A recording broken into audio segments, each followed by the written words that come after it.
이야기에 들어가기에 앞서 한 가지 부탁 말씀을 드립니다. 팔공산 갓바위는 우리나라의 가장 유명한 기도 명소 중 하나로 한 가지 소원은 반드시 들어준다는 전설로 널리 알려져 있습니다. 꼭 이루고 싶은 소원이 있으신 분들은 구독, 좋아요를 눌러주시고 댓글에 간절한 마음을 담아서 이루고 싶은 소원을 써주시기 바랍니다.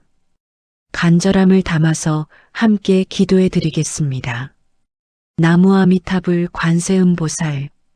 지금부터 오늘날 갓바위가 유명해지게 된 전설에 대해 이야기를 해드리겠습니다. 때는 신라시대 경상도 땅 팔공산 깊은 곳에 아침 안개가 피어오르던 시절이었습니다. 산새들이 첫 울음을 토해내기도 전 칠흑 같은 어둠 속에서 한 소년이 가파른 산길을 오르고 있었습니다. 맨발이었습니다. 발바닥에 돌이 박히고 가시에 찔려 피가 흘렀지만 소년은 멈추지 않았습니다. 두 손에는 정성껏 싼 보자기 하나, 그 안에는 어머니가 드실 밥 한 그릇과 국 한 사발이 담겨 있었습니다. 소년의 이름은 의진이었습니다. 팔공산 자락 아래 작은 마을 의진은 홀어머니와 단둘이 살았습니다. 아버지는 의진이 3살 때 돌림병으로 세상을 떠났고 어머니 홀로 품팔이와 나물 캐기로 아들을 키웠습니다. 가난했지만 따뜻했습니다. 어머니의 손은 항상 거칠었지만 그 손이 머리를 쓰다듬을 때면 의진은 세상 모든 것을 가진 듯 행복했습니다. 그런데 의진이 12살 되던 해 겨울 어머니가 쓰러졌습니다. 처음엔 기침이었습니다. 가을바람이 차가워질 무렵부터 시작된 기침은 겨울이 깊어지며 피를 토하는 기침으로 변해갔습니다. 마을 의원은 고개를 저었습니다. 약을 써도 차도가 없었고 돈도 없었습니다. 어머니는 점점 여위어갔고 눈빛만이 아들을 바라볼 때 유독 밝게 빛났습니다. 의진아, 너는 건강하게만 자라다오. 그것이 어미의 소원이란다. 하지만 의진은 그 말을 들을 때마다 가슴이 미어졌습니다. 어머니의 소원이 아들의 건강이라면 아들의 소원은 어머니의 건강이었으니까요. 어느 날 마을에 탁발을 나온 스님이 의진의 집 앞에 잠시 머물렀습니다. 헌 옷을 걸친 늙은 스님이었지만 눈빛은 깊은 산속 샘물처럼 맑고 고요했습니다. 의진은 드릴 것이 아무것도 없었습니다. 쌀 한 줌도 나물 한 줌도. 그저 부끄러운 마음으로 고개를 숙이자 스님이 조용히 말씀하셨습니다. 얘야, 얼굴에 근심이 가득하구나. 무슨 일이 있느냐? 의진은 처음 보는 스님 앞에서 왜인지 모를 눈물이 왈칵 쏟아졌습니다. 참았던 울음이 터진 것이었습니다. 어머니 앞에서는 단 한 번도 울지 않았던 아이였는데 스님은 말없이 의진의 울음이 잦아들기를 기다렸습니다. 그리고 조용히 물었습니다. 어머니가 많이 편찮으시냐? 예. 의원도 고개를 젓습니다. 저는 어떻게 해야 할까요? 스님은 한동안 침묵하다가 팔공산 정상 쪽을 바라보았습니다. 저 산 꼭대기에 오르면 바위 하나가 있다. 그 바위 앞에 무릎을 꿇고 지극한 마음으로 빌어보아라. 부처님의 자비는 지극한 마음에 닿는 법이니. 스님은 그 말을 남기고 호련히 떠났습니다. 의진은 그날 밤 잠을 이루지 못하고 뜬 눈으로 천장을 바라보았습니다. 부처님. 의진은 그 이름을 마음속으로 수없이 불렀습니다. 다음 날 새벽 의진은 일어났습니다. 어머니가 아직 잠든 사이 부엌에 가서 식은 밥으로 주먹밥을 만들었습니다. 어머니 드실 것은 따로 정성껏 남겨두었습니다. 그리고 아무에게도 말하지 않고 팔공산을 오르기 시작했습니다. 산은 높았습니다. 겨울이 다 가지 않은 이른 봄이라 바람이 매서웠고 길은 얼어붙어 미끄러웠습니다. 신발이 없었습니다. 있던 집신마저 닳아서 신을 수 없는 지경이 되어 있었기 때문입니다. 맨발로 얼음장 같은 돌길을 밟으며 오를 때마다 의지는 이를 악물었습니다. 어머니를 위해서라면 정상에 가까워질수록 산은 더 험해졌습니다. 바위를 붙잡고 기어오르는 구간도 있었습니다. 손바닥이 까지고 무릎에서 피가 났습니다. 해가 중천에 떴다가 기울기 시작할 때쯤 의지는 마침내 정상에 올랐습니다. 그리고 그 바위를 보았습니다. 바위는 거대했습니다. 사람이 조각한 것인지 자연이 빚은 것인지 알 수 없는 형상이었지만 그 앞에 서는 순간 의지는 무릎이 저절로 꺾였습니다. 바위 위에 마치 삿갓을 쓴 듯한 평평한 돌이 얹혀 있었고 그 모습이 마치 자비로운 부처님이 앉아 계신 것 같았습니다. 팔공산 전체가 발 아래 펼쳐졌습니다. 구름이 산허리를 휘감아 돌았고 바람은 차가웠지만 그 바람 속에 어떤 고요함이 있었습니다. 의지는 두 손을 모아 합장했습니다. 처음에는 말이 나오지 않았습니다. 무슨 말을 해야 할지 몰랐습니다. 그저 눈물이 흘렀습니다. 한참을 울고 나서야 의지는 입을 열었습니다. 부처님, 저는 의진이라고 합니다. 팔공산 아래 작은 마을에 사는 12살 아이입니다. 부처님께 드릴 것이 아무것도 없습니다. 금도 없고 쌀도 없습니다. 드릴 수 있는 것이 있다면 이 마음뿐입니다. 바람이 잠시 멎었습니다. 어머니가 아프십니다. 날마다 기침을 하시고 날마다 여위어 가십니다. 저는 어머니가 없으면 살 수가 없습니다. 어머니는 저에게 세상의 전부이십니다. 부처님, 제 어머니를 살려주십시오. 제가 무엇이든 하겠습니다. 이 산을 날마다 오르겠습니다. 평생을 오르겠습니다. 제 발이 닳아 없어지는 날까지 오르겠습니다. 부처님, 제발. 의지는 이마를 땅에 댔습니다.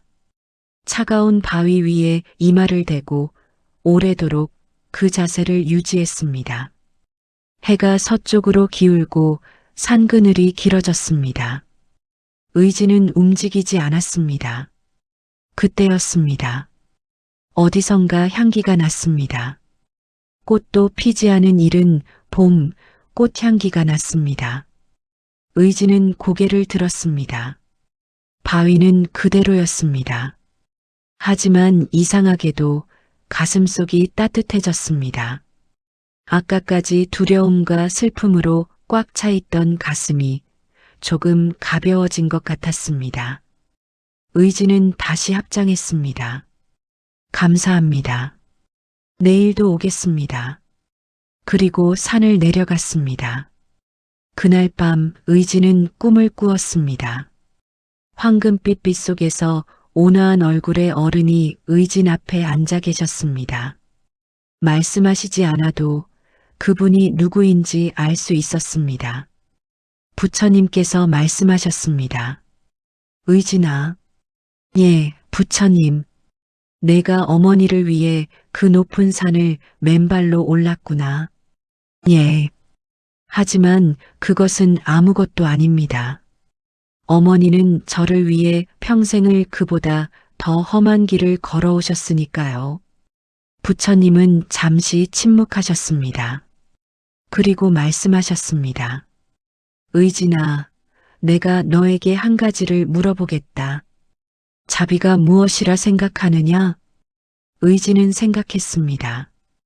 12살 아이가 생각할 수 있는 최선으로. 남을 불쌍히 여기는 마음인가요? 부처님은 고개를 끄덕이셨습니다. 그것이 시작이다. 하지만 자비는 그보다 깊다. 자비란 상대의 고통을 내 고통으로 느끼는 것이다. 상대의 기쁨을 내 기쁨으로 느끼는 것이다. 의진아, 너는 이미 그것을 알고 있다. 내가 어머니의 기침 소리를 들을 때 내 가슴이 아픈 것, 그것이 자비다. 내가 어머니의 밥을 먼저 챙기고 내 배고픔을 나중으로 미루는 것, 그것이 자비다. 저는 그저 당연한 일을 했을 뿐입니다. 그렇다. 자비는 특별한 것이 아니다. 당연한 것을 당연하게 하는 것. 그것이 가장 순수한 자비다. 세상에는 자비를 어렵게 생각하는 사람이 많다. 멀리 있는 것, 위대한 것, 거창한 것이어야 자비라 생각한다. 하지만 의지나 자비는 가장 가까운 곳에서 시작한다. 내 곁에 있는 사람, 내가 사랑하는 사람을 향한 마음. 그것이 자비의 씨앗이다. 의지는 그 말씀이 가슴 깊이 스며드는 것을 느꼈습니다. 부처님, 그렇다면 저는 어머니께 충분히 자비를 드리고 있는 건가요? 부처님은 미소를 지으셨습니다. 그 미소가 어찌나 따뜻하던지 의지는 봄 햇살이 온몸을 감싸는 것 같았습니다. 의지나 충분함을 묻지 마라. 자비에는 충분함이 없다. 자비는 샘물과 같아서 퍼낼수록 더 솟아난다. 내가 어머니께 드리는 마음이 클수록 그 마음은 더 커진다. 걱정하지 마라. 꿈에서 깬 의지는 그날부터 매일 산을 올랐습니다. 봄이 오고 여름이 오고 가을이 오고 다시 겨울이 왔습니다. 의지는 하루도 빠지지 않았습니다.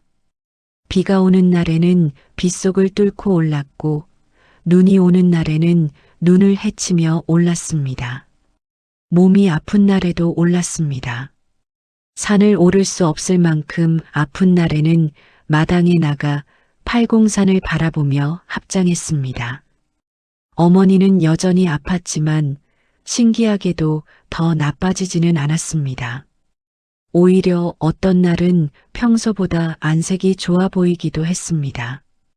의지는 산을 오를 때마다 어머니에게 드릴 음식을 가지고 올랐습니다. 가진 것이 없을 때는 산에서 나무를 뜯었고 약초를 캤습니다. 그것을 팔아 쌀을 사고 다시 어머니의 밥을 지었습니다. 마을 사람들이 수군거렸습니다. 저 아이 또 산을 오르네. 벌써 몇 달째야? 저게 사람이야, 귀신이야? 부모 복은 없어도 효성은 하늘을 찌르는구만. 의지는 그 말들을 듣지 못했습니다. 새벽마다 일어나 어머니 상태를 살피고 밥을 짓고 산을 오르는 것으로 하루가 가득 찼으니까요. 3년이 지났습니다. 의진이 15이 되던 해봄, 어머니의 기침이 확연히 줄어들었습니다. 의진은 믿기지 않았습니다. 그 완강하던 기침이, 약도 듣지 않던 그 기침이 줄어들고 있었습니다. 어머니의 얼굴에 혈색이 돌았고 밥을 2그릇씩 먹는 날이 생겼습니다. 의지는 그날 밤 산 정상에서 엉엉 울었습니다. 기쁨의 눈물이었습니다. 부처님, 감사합니다. 감사합니다. 감사합니다. 어머니가 회복되기 시작하던 그 봄밤, 의지는 다시 꿈을 꾸었습니다. 부처님이 다시 나타나셨습니다. 의진아, 3년이 지났구나. 예, 부처님. 어머니가 나아지고 계십니다. 부처님의 자비 덕분입니다. 아니다. 의지는 고개를 들었습니다. 그것은 내 마음의 힘이다. 나는 다만 길을 가리켰을 뿐 걸은 것은 내가 걸었다. 의진아, 세상의 이치를 하나 알려주겠다. 모든 것에는 원인이 있고 결과가 있다. 이것을 인과라 한다. 내가 3년간 매일 새벽 그 험한 산을 오른 것, 그것이 원인이다. 그 원인이 어머니의 회복이라는 결과를 만든 것이다. 그렇다면 부처님의 힘은, 나의 힘은 내 마음에 불을 지폈을 뿐이다. 불씨를 살린 것은 내 손이다. 의진아, 이것을 기억해라. 세상에 기적이란 없다. 지극한 정성이 있을 뿐이다. 사람들은 하늘에 매달리며 기적을 바라지만 정작 자신이 할 수 있는 것을 하지 않는다. 그러나 너는 달랐다. 너는 나에게 빌면서 동시에 내가 할 수 있는 모든 것을 다했다. 그것이 진정한 기도다. 의지는 그 말씀을 가슴에 새겼습니다. 진정한 기도란 바라는 것을 비는 것이 아니라 바라는 것을 향해 움직이는 것이다. 어머니가 완전히 회복된 것은 의진이 16이 되던 해였습니다. 어머니는 스스로 밭에 나가 일을 하게 되었습니다. 웃음소리가 집안에 가득 찼습니다. 이웃 사람들이 신기하다며 찾아왔습니다. 아니, 그 오랜 병이 나은 것이요? 어떻게 된 거요? 어머니는 아들을 바라보았습니다. 내 아들 덕분이지요. 그제야 어머니는 알게 되었습니다. 의진이 4년 동안 매일 새벽 팔공산을 올랐다는 것을 맨발로 비가 오나 눈이 오나 어머니는 의진을 붙잡고 오래도록 울었습니다. 이 미련한 것아, 내가 그 고생을 했구나. 내가 몰랐구나. 의진은 웃었습니다. 어머니, 저는 하나도 힘들지 않았습니다. 정말입니다. 산을 오를 때마다 어머니 생각을 하면 발이 가벼워졌으니까요. 어머니는 더 크게 울었습니다. 의진이 어른이 되고 어머니가 노인이 되어 편안히 세상을 떠나던 날 밤, 의진은 마지막으로 팔공산을 올랐습니다. 늙은 몸이었지만 발걸음은 여전히 굳건했습니다. 수십 년간 닳고 다른 그 길을 의진은 눈을 감고도 오를 수 있었습니다. 갓바위 앞에 무릎을 꿇었습니다. 부처님, 어머니가 오늘 편안히 가셨습니다. 오래도록 사시다가 아무 고통 없이 가셨습니다. 감사합니다. 그날 밤 3번째이자 마지막 꿈을 꾸었습니다. 부처님이 말씀하셨습니다. 의진아, 수고했다. 아닙니다, 부처님. 저는 다만 당연한 것을 했을 뿐입니다. 그렇다. 당연한 것을 당연하게 하는 것. 그것이 가장 어렵고 가장 위대한 일이다. 의진아, 내 이야기는 오래 남을 것이다. 내가 오르던 그 바위는 내 마음처럼 영원히 그 자리에 있을 것이다. 사람들은 그 바위 앞에서 기도를 드릴 것이고 그때마다 내 마음이 그들에게 전해질 것이다. 제 마음이요? 지극한 정성, 포기하지 않는 마음, 사랑하는 이를 위해 기꺼이 발이 닳도록 걷는 마음, 그 마음이 바위에 깃든 것이다. 그것이 갓바위의 영험이다. 내가 거기 있는 것이 아니다. 너와 같은 마음을 가진 수많은 의진들이 거기 있는 것이다. 의진은 그제야 깨달았습니다. 갓바위의 신비는 돌이 아니었습니다. 그 돌 앞에 무릎을 꿇은 수많은 사람들의 지극한 마음이었습니다. 자식을 위해 기도한 어머니들의 마음, 부모를 위해 기도한 자녀들의 마음, 사랑하는 이를 위해 기도한 모든 이들의 마음이 쌓이고 쌓여 그 바위를 영험하게 만든 것이었습니다. 부처님이 마지막으로 말씀하셨습니다. 의진아, 사람들에게 전해다오. 기적을 바라거든 먼저 움직이라고. 사랑을 원하거든 먼저 사랑하라고. 자비를 받고 싶거든 먼저 자비를 베풀라고. 이것이 내가 이 세상에 와서 전한 단 하나의 말이다.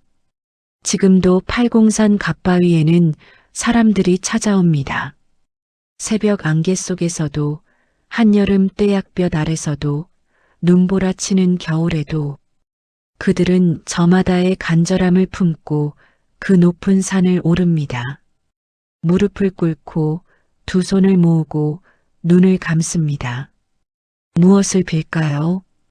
아픈 부모의 쾌유를 비는 자녀가 있을 것입니다. 자식의 합격을 비는 부모가 있을 것입니다. 사랑하는 이의 행복을 비는 연인이 있을 것입니다. 그 모든 기도 속에 천수백 년 전 12살 소년 의진의 마음이 살아 숨쉽니다.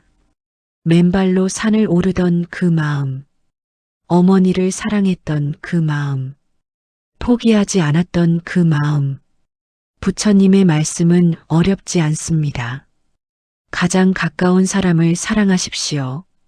당연한 것을 당연하게 하십시오. 바라는 것이 있다면 무릎 꿇기 전에 먼저 일어서십시오. 그것이 갓바위가 우리에게 전하는 천년의 말씀입니다. 나무 아미타불, 나무 아미타불, 나무 아미타불.